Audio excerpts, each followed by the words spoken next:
gonna be quick. I'm gonna be to the point today. I'm probably not even gonna actually read Go to scripture. church. There we go.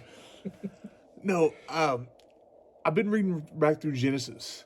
I actually said to Brother Lawson, there's an app that'll get you through the Bible in 90 days. You spend an hour a day in the Word, and so I've kind of flown through Genesis, but it's one of those things when you start reading, you can't just go fast. You have to, things will grab your attention. You'll wind up looking at them. Yeah. And I've been reading about Abraham and Isaac and Jacob, and both, Abraham started it. He said that his wife was his sister because he was fearful, and then Isaac repeated the same behavior and said, "Hey, this isn't my wife. This is my sister," because he was fearful. And then by the time they got to the next generation, he's naming his son Supplanter because of what he's done. And it's just a cautionary tale that whatever we do, we only have the couple instances where we see this in the grandfather and the father, but the grandson becomes the supplanter in the name. And we see those traits, and I worry about that as a father. Like, are my worst traits going to be things that Isaiah has to battle? Sure.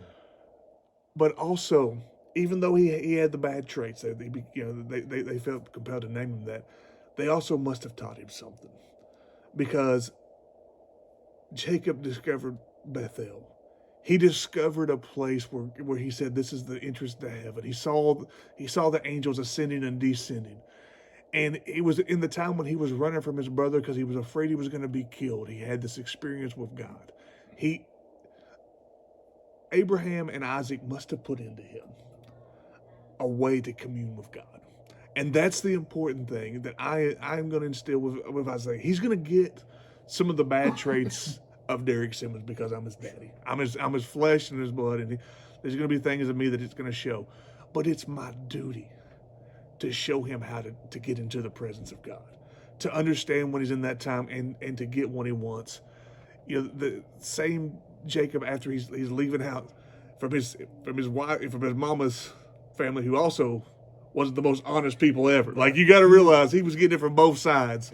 Yeah, just read him and Laban just swindling each other. It's one of my favorite accounts in the Bible because they just keep going back and forth with each other.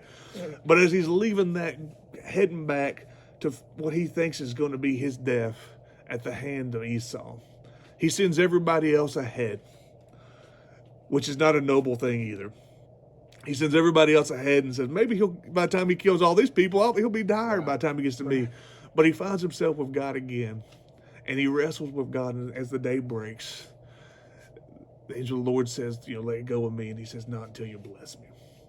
And at that point, he says, what is your name? And Jacob has to admit, my daddy named me Supplanter. Right. Mm-hmm. My daddy thought this was what I was going to be.